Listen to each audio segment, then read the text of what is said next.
Olá, bem-vindos de volta ao canal CI aqui no YouTube. Eu sou Ana Carolina Praça, psicóloga, e hoje vim falar sobre um tema bastante solicitado e igualmente polêmico, né? A Ritalina, medicamento mais usado nos casos do transtorno do déficit de atenção e hiperatividade. Ela é uma aliada ou ela seria uma vilã?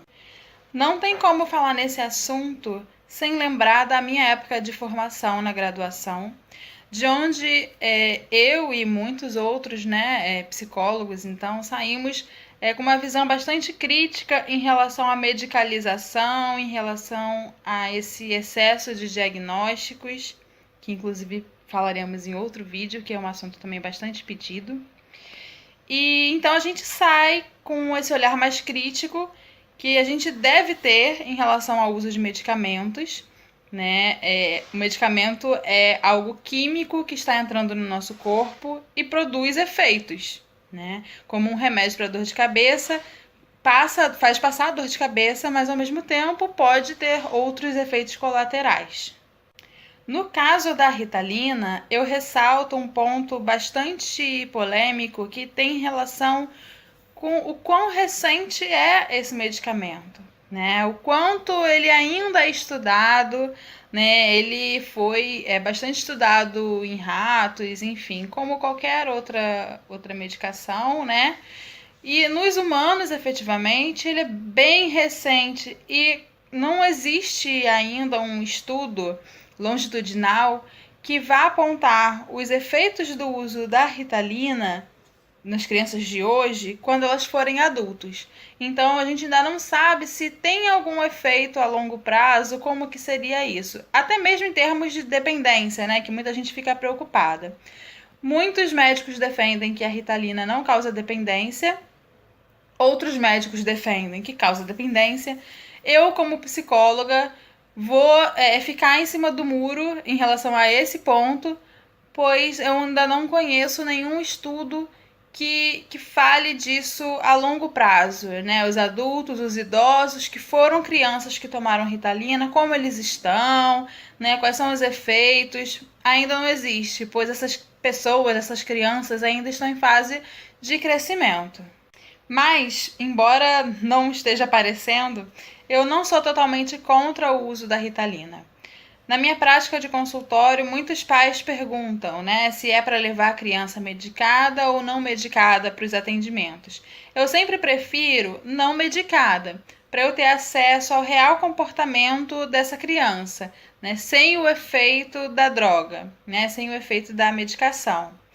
Mas, em muitos casos, né, não a maioria, mas em alguns, né, depois eu acabo pedindo para o pai levar medicado, pois existem graus da hiperatividade onde a terapia sozinha não vai conseguir eliminar um comportamento inadequado, modular um comportamento, aumentar o repertório de comportamentos considerados adequados, se a criança não consegue se concentrar o mínimo possível na instrução que está sendo dada, na intervenção que está sendo feita. E assim, então, é a minha visão de quanto é eficiente a Ritalina.